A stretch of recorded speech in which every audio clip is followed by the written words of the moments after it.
মধ্যস্থ করা হবে। বাল্য বৃদ্ধ শিশু নারী গুরুজন মামুন আপনারা সকলে উপস্থিত আছে। আশা করি সকলেই ধারাবাহিকভাবে নৃত্যকলা বুঝতে পারবে। নৃত্যরূপে এই পালার নাম রাখা হয়েছে পরীক্ষিত রাজার ব্রহ্মশাব জন্মেঞ্জয়ের সর্বযজ্ঞ।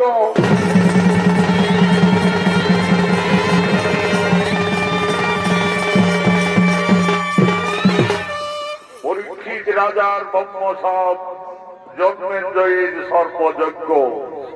একদিন ঋষি সমিত মৌন ধ্যানের জন্য ঋষিবর কাননের দিকে আগমন করছে।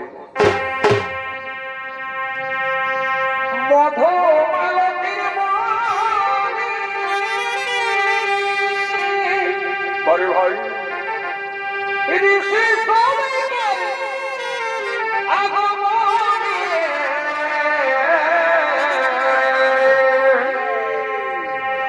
মধু মালতীর বনে ঋষি সমিতের আগমনে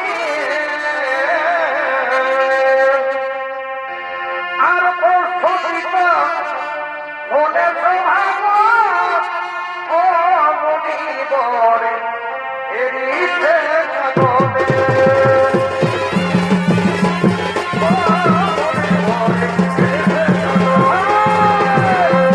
সাগরে অভিনয় তরুণ নৃত্যশিল্পী জগদীশ মাহাতো।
কাননে উপস্থিত হয়ে জীবন মৌন ধ্যানে রত হলেন।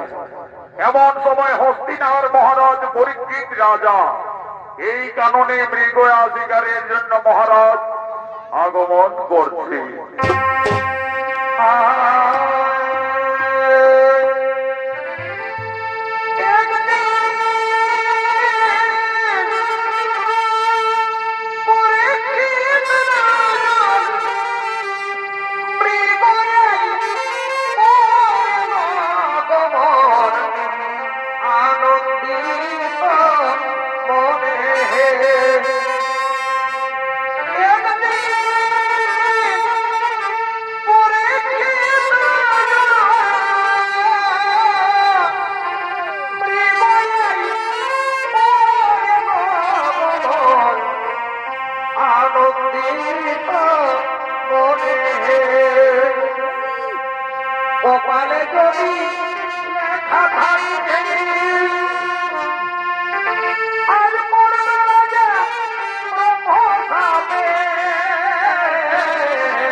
বরণে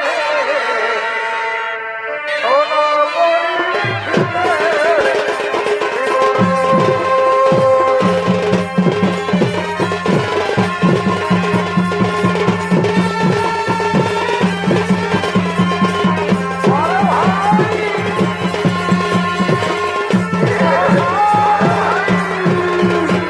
পরীক্ষিত রাজার অভিনয় স্বর্গীয় আদালত মাদকদান শিষ্য ওস্তাদ যুধিষ্ঠির মাহাতো।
আর হলো না।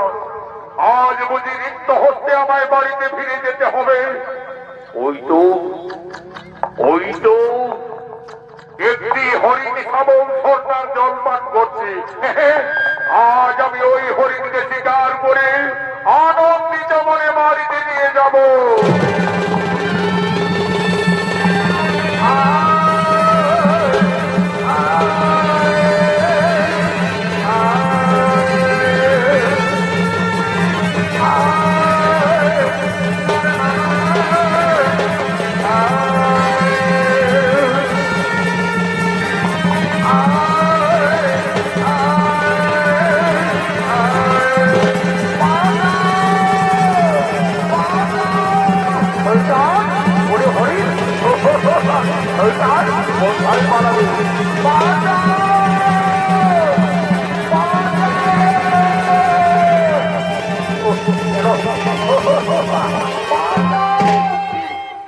ভগবান, শত চেষ্টা করে ক্ষুধায় তৃষ্ণায় ক্লান্ত হয়ে অবশেষে এক হরিণকে তীর নিক্ষেপ করলাম, কিন্তু তীর বিদ্ধ অবস্থায় হরিণটি ছুটতে ছুটতে জঙ্গলে হারিয়ে গেল। ওই তো এক ঋষি সেখানে বসে রয়েছে, ওই তো সে বলতে পারবে কোন পথে গেল। ঋষি বোন, আপনার রাস্তা দিয়ে একটি হরিণ ছুটে পালিয়ে গেল, বলতে পারবে কোন পথে গেল? ঋষি বোন, আমি হস্তিনার মহারাজ পরীক্ষিত রাজা আপনাকে জিজ্ঞাসা করছি, উত্তর দিন। ও ঋষি বোন, আপনি আমার কথার উত্তর দিবে না? ঠিক আছে, ঠিক আছে, আপনি ধ্যানে বসে থাকুন। আপনার ধ্যানের আমি একটি রুদ্রাক্ষীর মালা দেখতে পেয়েছি। আজ এই মৃত সাপ আমি ঋষির গলায় ঝুলিয়ে দেব। এই মৃত সাপের পচা গন্ধে ঋষি ধ্যানে বসে থাকো। এই হলো তোমার রুদ্রাক্ষের মালা, এই হলো তোমার রুদ্রাক্ষের মালা।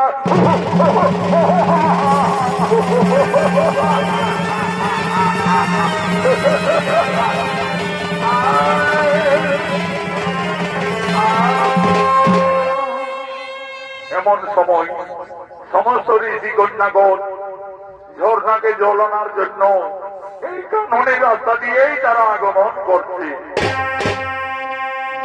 ডাকে ফকির মহসরে দিধিরায় অন্তরে নদীতে জলানিতে যায় সে যে নদীতে জলানিতে যায়।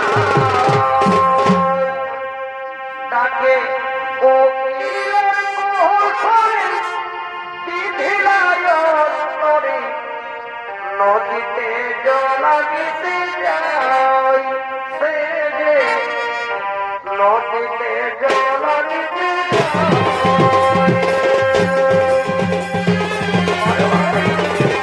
ওই সমস্ত ঋষি কন্যাগণ তারা এই কাননের রাস্তা দিয়ে ঝর্ণাকে জ্বলানোর জন্য আগমন করেছে। নদীতে জলানিতে যায়।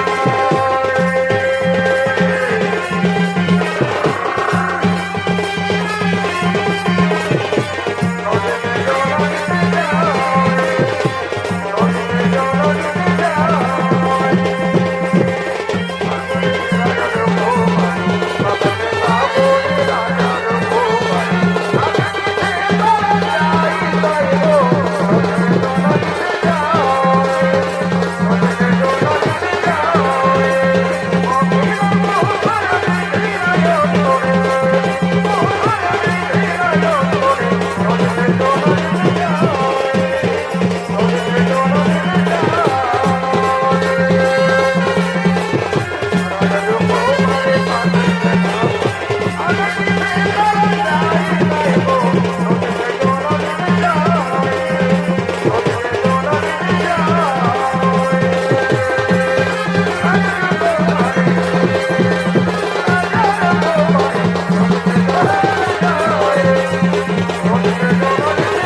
আসছে। ঋষি শৃঙ্গি, ও শৃঙ্গি!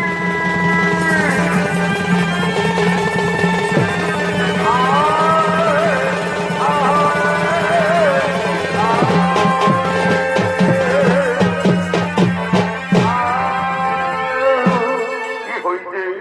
তোমাদের কি হইছে শ্রীগণ নাগর? ওই দেখো সিংহি, তোমার পিতার গলায় কে মৃত সাপ জড়িয়ে দিয়ে পালিয়ে গেছে। ওকে, আমার পিতার গলায় মৃত সাপ ঝুলিয়ে দিয়ে কে পালিয়ে গেল? এই মৃত সাপের পোতা করতে এখনো আমার পিতা ধ্যানে বসে রয়েছে। এই অপকর্মতে এই দুরাচারী করুক না কেন, আমি তাকে অভিশাপ দেব যে আমার পিতার গলায় এই মৃত সাপ জড়িয়ে দিয়ে গেছে। আমি তাকে অভিশাপ দিচ্ছি, সপ্ত দিবসের মধ্যে তক্ষক নাগ তাকে করিবে ধ্বংস।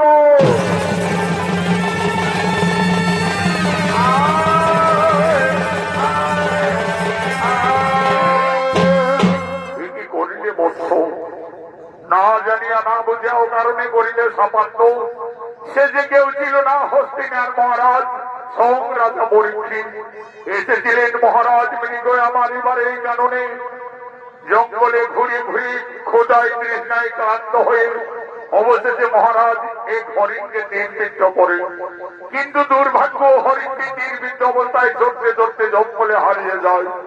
মহারাজ আমাকে বারবার জিজ্ঞাসা করেছিলেন, বলেছিলেন ঋষিবর, আপনার এই পাশ দিয়ে একটি হরিণ নির্বিদ্ধ অবস্থায় ছুটে পালিয়ে গেল, বলুন না কোন পথে গেল? পুত্র, আমি মৌন ধ্যানে ছিলাম, মহারাজের কথার কিছু উত্তর দিতে পারিনি। মহারাজ ক্রুদ্ধ হয়ে এই মৃত সাপ জড়িয়ে দিয়ে গেছে। হে পুত্র, আমরা যে রাজার রাজত্বে বসবাস করছি, সেই রাজার উপরে ব্রহ্মসাপ শোভা পাবে না। পুত্র, তুমি তোমার ব্রহ্মসাপ ফিরিয়ে নাও। পিতা, আপনি তো সকলেই জানেন ব্রহ্মসাপ না হই লক্ষণ। তাহলে এখন কি হবে উপায়? এই সংবাদ আমাকে যত তাড়াতাড়ি মহারাজের কাছে রাজসভায় পৌঁছাতে হবে। কোথায় কোথায় শিষ্য গৌরব?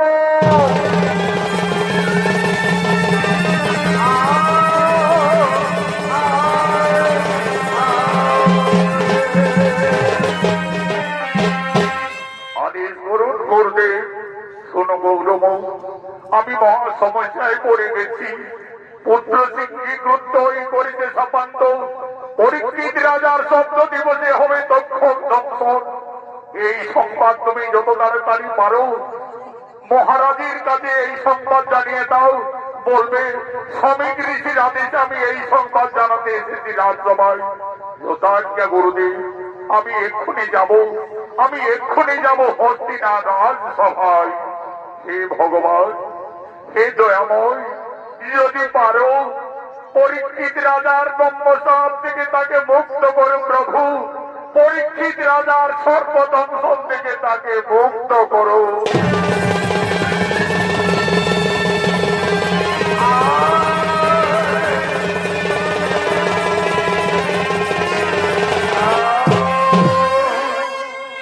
এদিকে হস্তিনার রাজসভায় আজ সমস্ত সেনাপতিগণ আগমন করছে।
আনন্দে রয়েছে সকলেই রাজসভায়, কিন্তু কষ্ট গিয়েছিলাম কারণে শিকারে জঙ্গলে ঘুরে ঘুরে অবশেষে হরিণকে তীরবিদ্ধ করলাম, কিন্তু দুর্ভাগ্য তীরবিদ্ধ অবস্থায় হরিণটি ছুটতে ছুটতে জঙ্গলে হারিয়ে যায়।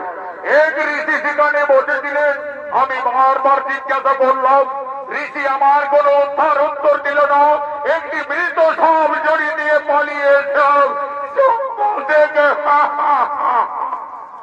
ও তো হাসি ভালো নই গো রাজন, ও তো হাসি ভালো নয়,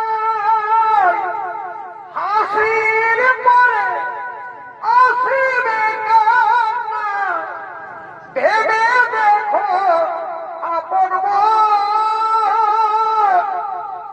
ও তো হাসি ভালো নই গো রাজন, ও তো হাসি ভালো নয়। কে তুমি ঋষি বল?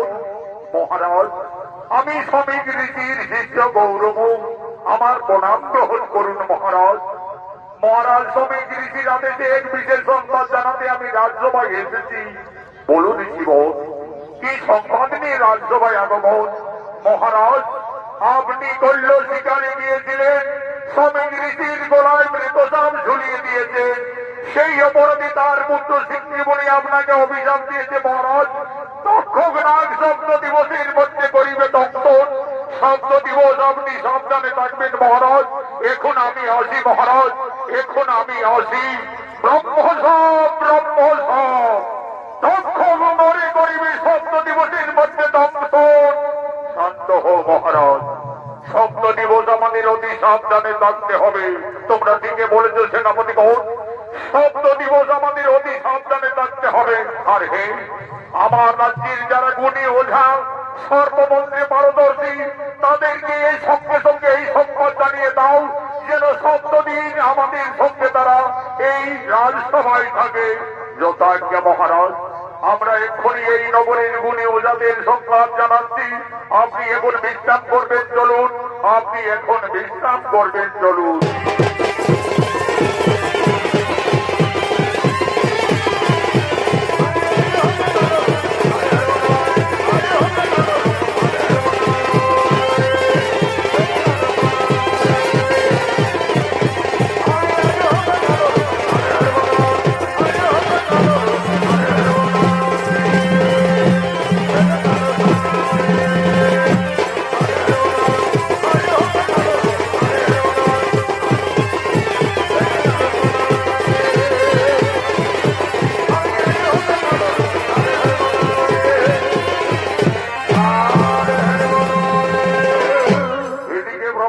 পালন করছে তক্ষক নাগ পরীক্ষিত রাজাকে দংশন করার জন্য আগমন করছে।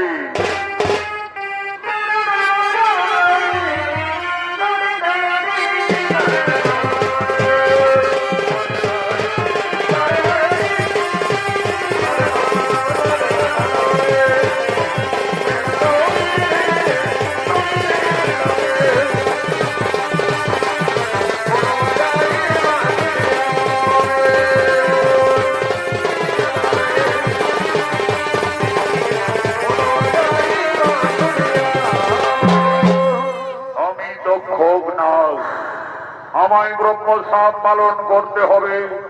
সপ্ত দিবসের মধ্যে মহারাজ পরীক্ষিত রাজাকে দংশন করতে হবে।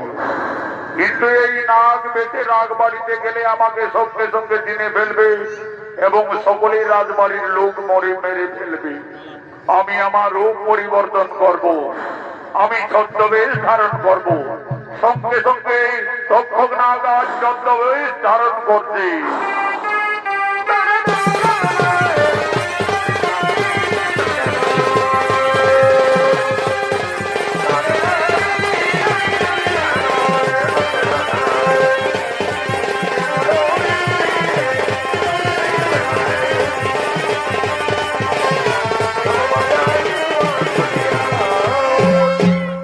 ব্রাহ্মণের বেশে গেলে কেউ আর আমাকে নাগ বলে চিনতে পারবে না।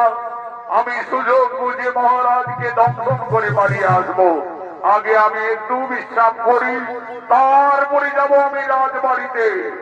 এদিকে সমস্ত রাজ্যের গুণী ওঝারা পরীক্ষিত রাজার সর্বদংশন থেকে বাঁচাবার জন্য অতি তোরা করি রাজবাড়ি থেকে আগমন করছে। আমরা ধরন করির চেলা মরিলে বাঁচাতে পারি সাপে কাটা সেনা। আমরা ধরন করির চেলা মরিলে বাঁচাতে পারি সাপে কাটা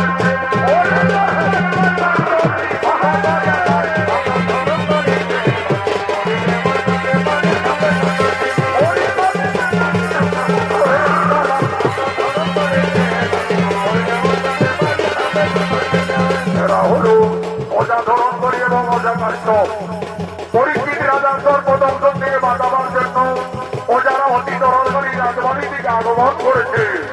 নৃত্য পরিবেশন করতে যাচ্ছে দুই ভাই নৃত্যশিল্পী জিতেন কৈবর্ত ও মানিক কৈবর্ত।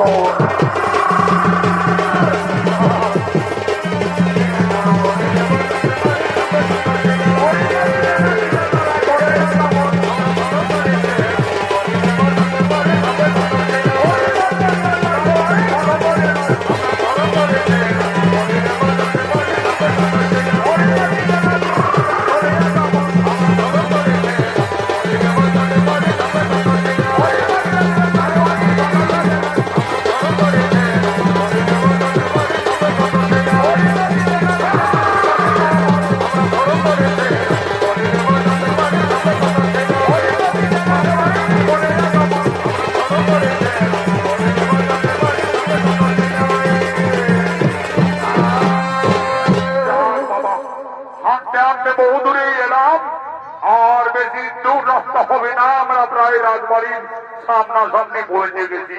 বলি ওঝা কাশ্য, যদি কোন নাগ নাগিনী মহারাজকে দংশন করে তো এমন মন্ত্র প্রয়োগ করব যাতে সঙ্গে সঙ্গে আমরা মহারাজকে ভালো করতে পারি। মহারাজ আমাদের অনেক কিছু দান সামগ্রী দেবে, আমাদের অভাব আর থাকবে না। যদি শালা কোনো নাগ এসে না তো বলবো, আরে ওর তলা মোর তলা মা ষষ্ঠী মাইল খেলাম, তুই ভাই আমি বইন বোন শিখেছি গাইতে, তুই শিখেছি গাঁদাতে, আমি শিখেছি বোঝাতে, তার তো হয় লড়সিং করার তো হয়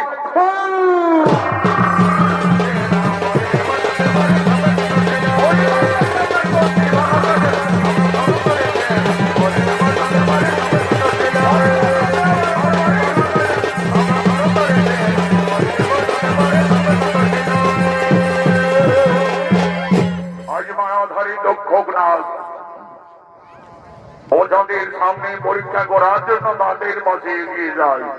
এ বাবারা তোমরা কোথা যাবে? আমরা যাচ্ছি এ বাবন ঠাকুর রাজবাড়িতে। পরীক্ষিত রাজা নাকি ব্রহ্মসব করেছে, তক্ষক নাগ দংশন করবে, তাই আমরা তাকে ভালো করার জন্য রাজবাড়ি থেকে যাচ্ছি। এ বাবারা যদি তক্ষক নাগ দংশন করে মহারাজকে, তাহলে তোমাদের মন্ত্র দিয়ে ভালো করতে পারবে তো? নিশ্চয়ই পারবো। এ বাবন ঠাকুর তোমরা একটু হয়তো আমাদের জানো না, চেনো না। এ বাবারা আমিও তো বলছি রাজবাড়ির দিকে যাচ্ছি, তো আমার থেকে যদি তোমরা বেশি মন্ত্র শক্তি তোমাদের কাজ করে, তাহলে না ওই আমার না গেলেও চলবে। ওই দেখো ওই বড় বৃক্ষটাকে আমি যদি আমার মন্ত্র শক্তি দিয়ে মারতে পারি, তোমরা তোমাদের মন্ত্র শক্তির সাহায্যে বাঁচাতে পারবে তো? নিশ্চয়ই পারবো হে গোড়া বাবু, নিশ্চয়ই পারবো। সঙ্গে সঙ্গে ছদ্মবেশী দক্ষ আর সেই বড় বৃক্ষকে শেষ করতে চলছি।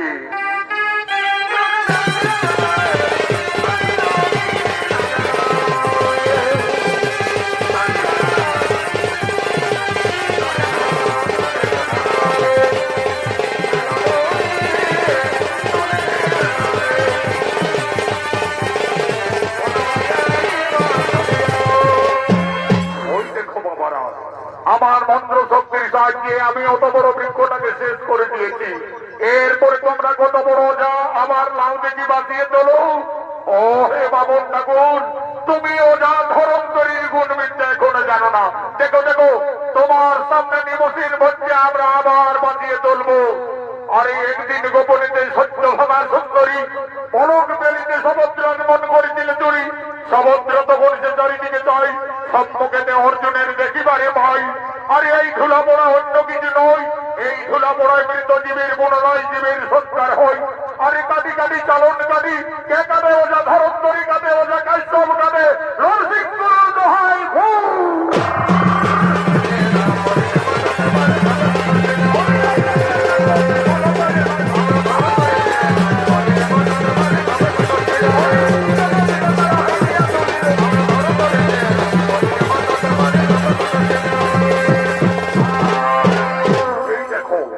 এই দেখো হে ভবন ঠাকুর তোমার মৃতবাদকে আবার আমরা বাঁচিয়ে তুলে দিত কিন্তু জায়গায় সব এইদিকে শোন বলি আমরা এইদিকে শোন বলি আমরা এত নগরে গ্রামে বস্তিতে ঘুরেছি এই শালা বামুন গোড়াবার মতন বিদ্যাধারী গণি বুড়া নজরে আসে না এই শালাই আমরা আরো বিপদে পেলাতে পারে রাজবাড়িতে আগে যাচ্ছে হবে এই বামুন গোড়ার কোথাকার বটে বলি চল চল পরিচয়টা জানা যায় বলি এ বামুন ঠাকুর বলি তুমি কোথাকার বটো তোমার কি নাম কোথায় ধাম এ বাবারা আমার না যে কোনো নাম না যে কোনো ধাম পাহাড়ের জঙ্গলে বস্তিতে আমি ঘুরতে ঘুরতে এখানে এসে বলতেছি ওঠা কার সবাই দিকে শুন এইদিকে শুনিলে এইদিকে শুন ভালো করে মুখটাকে লক্ষ্য করলি মুখটাকে লক্ষ্য করেছি ওই বুড়াটার জীবিকার মুখটা কাটা আছে উপরটা যদি মানব হয় কিন্তু ভিতরটা সালা মানব করতে পারে নাই নিশ্চয়ই কোন মায়াধারী নাগ নাগিনী বটে বলি এই বুড়া বাবু সত্যি করে বল তোর আসল পরিচয় কি ওজা ধরন্তরীর চোখকে ফাঁকি দিতে পারিস না দেখ আজ এই মরণ বিমের সাথে তোর রূপ পার করতি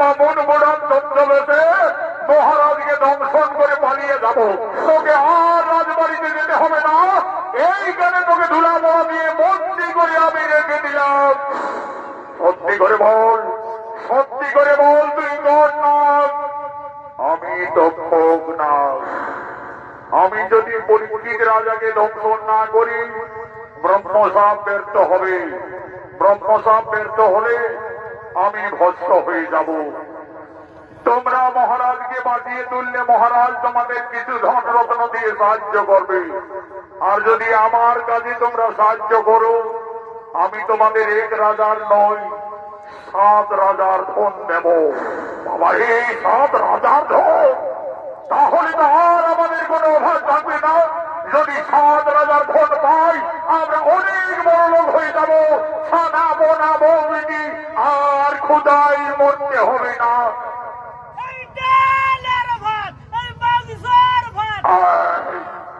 বলি বলো বলো না আমাদের কি করতে হবে যদি 7 রাজার ধন দাও তাহলে তুমি যা বলবে আমরা তাই করবো কেন আমি এক বদরিকা ফলে আশ্রয় নেব সেই বদরিকা ফল নিয়ে যাবে সোজা রাজবাড়িতে মহারাজ যেখানে থাকবে বলবেন মহারাজ এই বদরিকা ফল খেলে সর্পে দংশন করলে বিষ লাগে না যেই পরীক্ষিত রাজা ওই বদরিকা ফল খেতে যাবে আমি আমার বিরাজ রূপ ধারণ করে মহারাজকে দংশন করে পালিয়ে আসবো সঙ্গে সঙ্গে তোমরাও পালিয়ে যাবে ঠিক আছে না তোমার কথা আমরা মানতে পারি কিন্তু তুমি 7 রাজার ভোট আগে তোমার মাথার মণিকে আমাদের দিতে হবে ঠিক আছে আমার কাজে সাহায্য করার জন্য আমি তোমাদের এই আমার মাথার মণি নিয়ে দিলাম এই নাও আমার মাথার মণি নাও দাও না বহুদিন মনে পেয়েছি নাগমণি এই নাগমণি হবে 7 রাজার ধন এরপরে এত নাগ তুমি বদরিকা ফলে প্রবেশ করো সেই বদরিকা ফল নিয়ে যাবো আমরা সোজা রাজবাড়িতে বাড়ি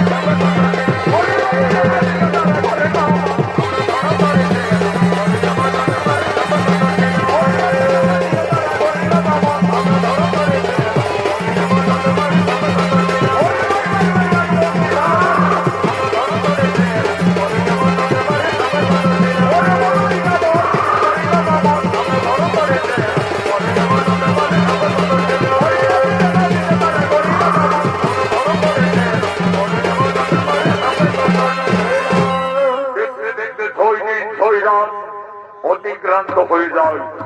ব্রহ্মসাপ ব্যর্থ করতে আর একদিন এক রাত বাকি আছে। আজ সমস্ত সেনাপতিগণ মহারাজকে নিয়ে আগমন করছে।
পার হয়ে গেল। ব্রহ্মসাপ ব্যর্থ করতে আর একদিন এক রাত বাকি আছে। মহারাজ আপনি বিশ্রাম করুন। মহারাজ আপনার দৌড়ায় আমরা সকলেই উপস্থিত রয়েছি। এদিকে ওঝারা আগমন করছেন বদরিকা ভোল নিয়ে। আমার ধরম নিতে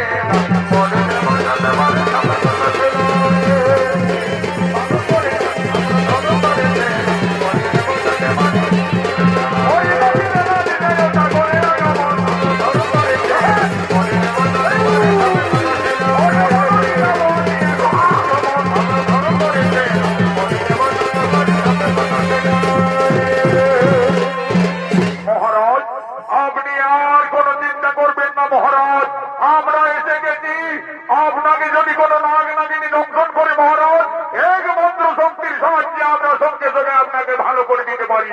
মহারাজ বহু দূর থেকে আপনার জন্য আমরা একটি বদরিকা ফল নিয়ে এসেছি। মহারাজ এই বদরিকা ফল খেলে যে কোনো সর্পে দংশন করলে আর বিষ লাগবে না। মহারাজ ওই দেখি ও জাগত দাও বদরিকা ফল, আমি সেই বদরিকা ফল খাবো। এই যে মহারাজ এইটি, হ্যাঁ আজ আমি এই বদরিকা ফল খাবো। এই বদরিকা ফল খেলে সর্পে দংশন করলে বিষ লাগে না, আমি খাবো এই ফল খাবো। একই সর্ব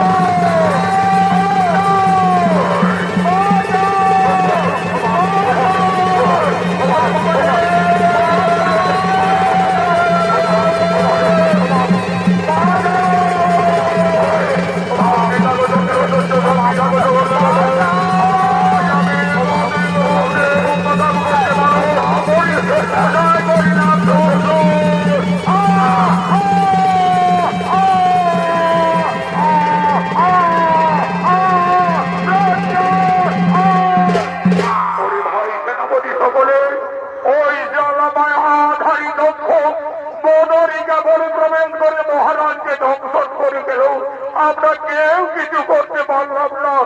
ওরে ভাই আর বিলম্ব না করে এই সংবাদ আমাদের মহারানীর কাছে পৌঁছাতে হবে। ও তাই মহারানী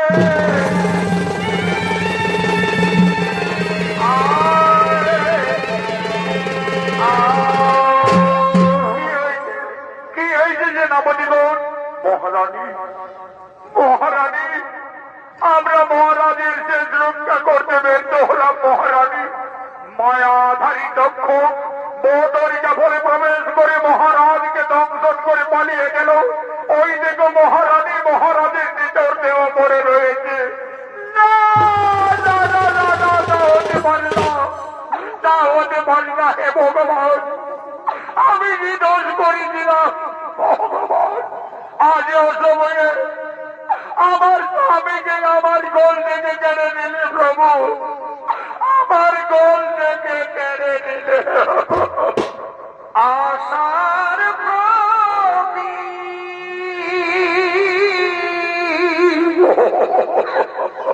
নিভে গেল গো,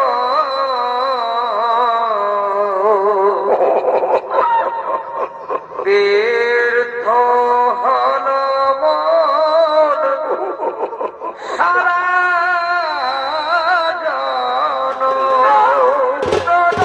হতে পারি না মহারাজ, আমায় একবার রানী রানী বলে ডাকো মহারাজ, আমায় একবার রানী রানী বলে ডাকো। বিধিরে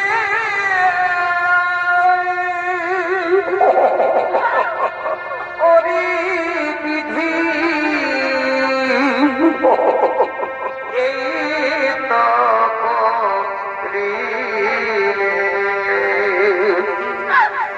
অসময়ে অকারণে বিধবা সাজা।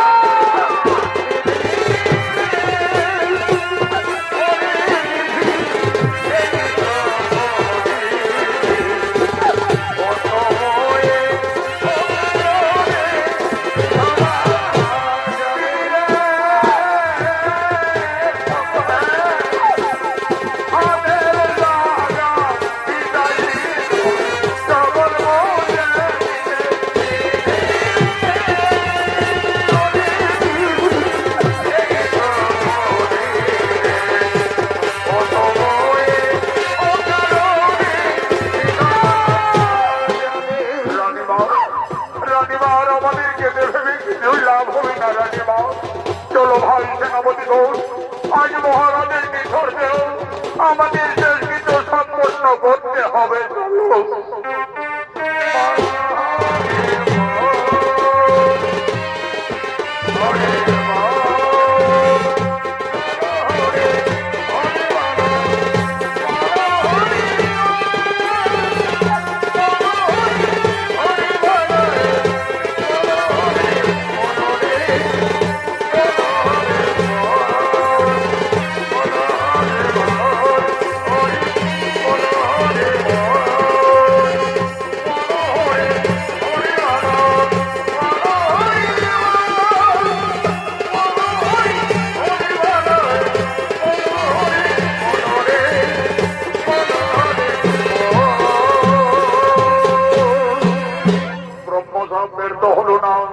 সপ্তদিবসের মধ্যে পরীক্ষিত রাজার সর্বধ্বংসনে মৃত্যু হল। মৃত্যুর পরে পরীক্ষিত রাজার আত্মা বায়ুরূপে ঘুরতে ঘুরতে চিত্রকরের খাতায় ধরা পড়ে। সঙ্গে সঙ্গে চিত্রকর পাটকার মহারাজের মৃত্যুর সংবাদ নিয়ে রাজবাড়িতে আগমন করেছে। এগো পাটকার, এগো পাটকার, এগো পাটকার, এ পাটকার, মহারাজ আমাদের অসময়ে সকলকে ছেড়ে চলে গেলেন, কাউকে কিছু বলে গেল না। মা গো, মহারাজ আমাকে সবকিছুই বলেছে মা। মহারাজের মৃত্যু সংবাদ আমি এক্ষুনি জানাচ্ছি মা। মহারাজ যা বলেছে আমি সব সংবাদ জানিয়ে দিচ্ছি মা। ওগো কালো কালো যমরাজা পঞ্চবর্ণয় আঁখি, দিন রাত্রি বিচার হইমা ধর্ম তার সাক্ষী। কর্মগুণে মানব জাতি বৈকুণ্ঠেতে যায়, আর কর্মগুণে মানব জাতি মা নরকেতেও যায়। মার বাচ্চার বলবি বাচ্চার, আমার মৃত্যুর জন্য কেউ দায়ী নাই। আমার নিজ কর্ম ফলে আমার অকালে মৃত্যু ঘটল। আমার আত্মা বায়ুরূপে ঘুরছে, আমি স্বর্গে যেতেই পারছি না। মার বাচ্চার বলবি চক্ষুদানের জন্য যেন একটি কাঁসার থালে 500 টাকা অনুদান নিয়ে আমার চক্ষুদান করবি, যাতে আমি স্বর্গে জ্ঞাপন করতে পারি। ওই গো মহারাজ বলে গেছে মারা 1 টাকা সাত সালে 501 টাকা অনুদান দিয়ে আজ একটা কালিয়া গর্গটার মুরগি দিয়ে যজ্ঞদান করতে হবে মা। দেখো এইভাবে মহারাজের সর্বদংশনের বর মারা গেছে। দেখো মা, পরীক্ষিত রাজা বলে রয়েছে, ওই দেখো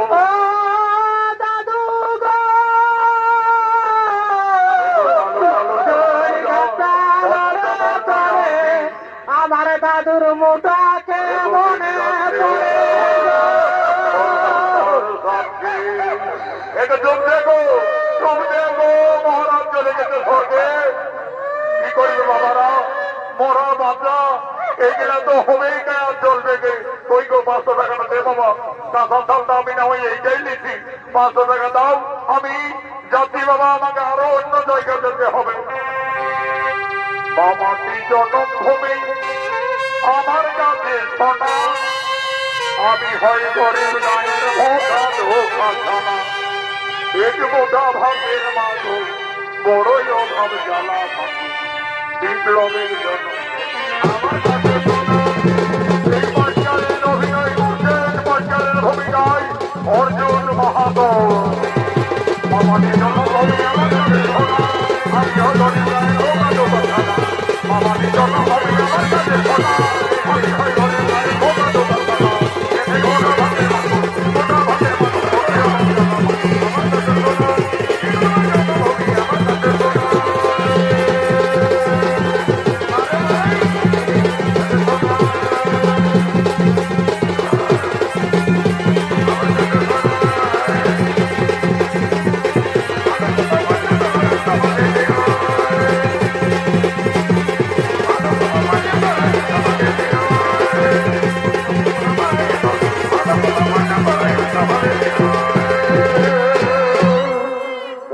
রাজার মৃত্যুর পরে মহাভারতের প্রমাণ অনুযায়ী হস্তিনার রাজ সিংহাসনে বসেন তার পুত্র জন্মেন্দ্র। জন্মেন্দ্রই পিতার প্রতিশোধ নেওয়ার জন্য, পিতৃহত্যার প্রতিশোধ নেওয়ার জন্য মনে মনে স্থির করে আমি সর্পযজ্ঞ করব। সর্পযজ্ঞের মাধ্যমে সমস্ত এই পৃথিবী থেকে নাগ নাগিনী আমি শেষ করে দেব। আজ জন্মেন্দ্রই রাজা সর্বযজ্ঞ করার জন্য সমস্ত মুনি ঋষিদের সঙ্গে করে আগমন করছে।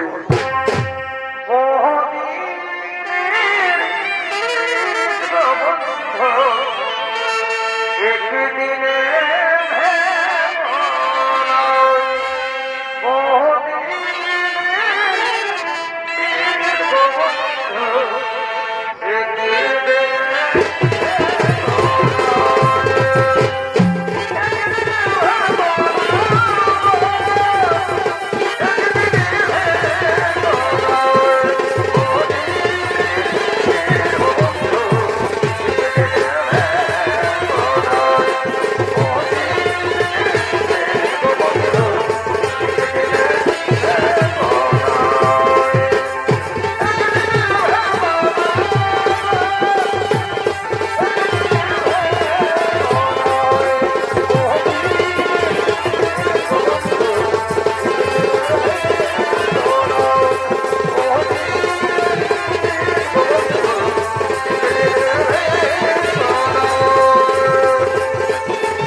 আমি পিতৃহত্যার প্রতিশোধ নেওয়ার জন্য আমি মনে মনে স্থির করেছি আমি সর্পযজ্ঞ করব। এই সর্পযজ্ঞের মাধ্যমে আমি এই পৃথিবীতে সমস্ত নাগ নাগিনী আমি শেষ করে দেব। আমার পিতৃহত্যার প্রতিশোধ নেওয়ার জন্য আমি এই সিদ্ধান্ত গ্রহণ করেছি। এসো সকলে আমার সামনে এসো, আজ সকলের উপস্থিতিতে আমরা সর্পযজ্ঞ করি আরম্ভ। ওম নমঃ ওম নমঃ স্বাহা। আজ জন্মেন্দ্রই রাজার সর্পযজ্ঞের ত্রাসে যে যেখানে নাগ নাগিনী রয়েছে আজ সেই যজ্ঞ কুণ্ডের টানে আসছে।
দর্শন করতে আসিনি।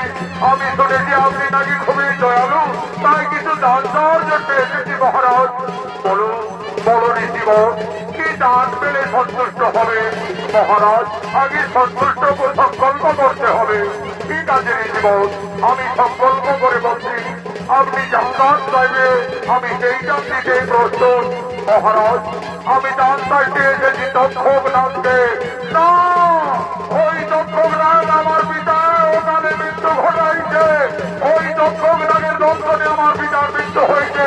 আমি তা দান দিতে পারবো না। তাহলে মহারাজ, আমি ফিরেই যাচ্ছি, কিন্তু যাওয়ার আগে আমি এইটুকু বলে যাচ্ছি মহারাজ, এই রাজ্যের রাজা সব ধর্মরাজ যুধিষ্ঠির ছিলেন। এই রাজ্যে সব ভগবান রথের সারথি হয়ে এসেছিলেন। আর সেই রাজ্যে পাপযজ্ঞ এটি উচিত হবে না মহারাজ। ঠিকই বলেছে, ঠিকই বলেছে মহারাজ। আস্তিক মনে আপনাকে ঠিকই বলেছে, এই জন্য আমাদের বন্ধ করাই উচিত হবে। তাহলে কি আমি ভুল করছি? আমি ভুল করছি? আমি তাহলে আমার সর্বযজ্ঞ আমি এখানেই করিলাম সমাপন। আমার যজ্ঞ সর্বযজ্ঞ এখানেই করিলাম সমাপন। ধন্য ধন্য জন্মেন্দ্রই মহারাজ, আজ যুগে যুগে এই স্বর্ণাট করে অভিহিত থাকবে। আস্তিক মনির অনুরোধে জন্মেন্দ্রই রাজা সর্বযজ্ঞ করেছিল সমাপন। কোথায় মাগো নাগের জননী মা মনসা? আমার অনুরোধে জন্মেন্দ্রই রাজা সর্বযজ্ঞ সমাপন করেছে। এ সময় আমাদের মাতৃচরণ বন্দনা করে আমাদেরকে যেতে হবে তপস্যায়। মা ধন্য ধন্য পুত্র সিং, তুমি আমার অনুরোধে আজ সর্বযজ্ঞ করেছে সমাপন। আসো, কোথায় আমার নাগ নাগিনী সকলে? তোমরা সকলে উঠে এসো, আর তোমাদের কাউকে মরতে হবে না। বলপুত্র, আজ আমার সমস্ত নাগগুল তোমাকে বর দিতে চলেছে। তুমি কি বর পেলে সন্তুষ্ট হবে? মাগো মা, পাতাল কুমারী নাগের জননী, আমাদের কোনো আমার বরের প্রয়োজন নেই মা। শুধু আমার এইটুকু অনুরোধ মা, যদি কোনো মানব জাতি রাত্রি অন্ধকারে আস্তিক মনির নাম করে প্রতিবার হই, তাহলে যেন মা তোমার কোনো নাগ নাগিনী তাকে ধ্বংসন করতে না পারে। আজ আমরা সমস্ত নাগ নাগিনী শপথ করে বলছি, যদি কোনো মানব আস্তিক মনির নাম করে প্রতিবার হই, তাহলে আমরা কাউকে কোনোদিন ধ্বংসন করব না, কাউকে কোনোদিন ধ্বংসন করব না। মাগো, আজ মাতৃচরণ বন্দনা করে আমাদেরকে যেতে হবে তপস্যায়। মা, মাকে পুজব পুজব সতদানে, লাল জবা ফুল দিব তরুণ বদনে। পুজব পুজব সতদানে, লাল জবা ফুল দিব মায়া কারণ তলে। মাকে পুজব আস্তিক মনি মাতা ভগনি বাসুকি যথা জরোদ্ধার মনি মতি মা মনসাই নমো নমো।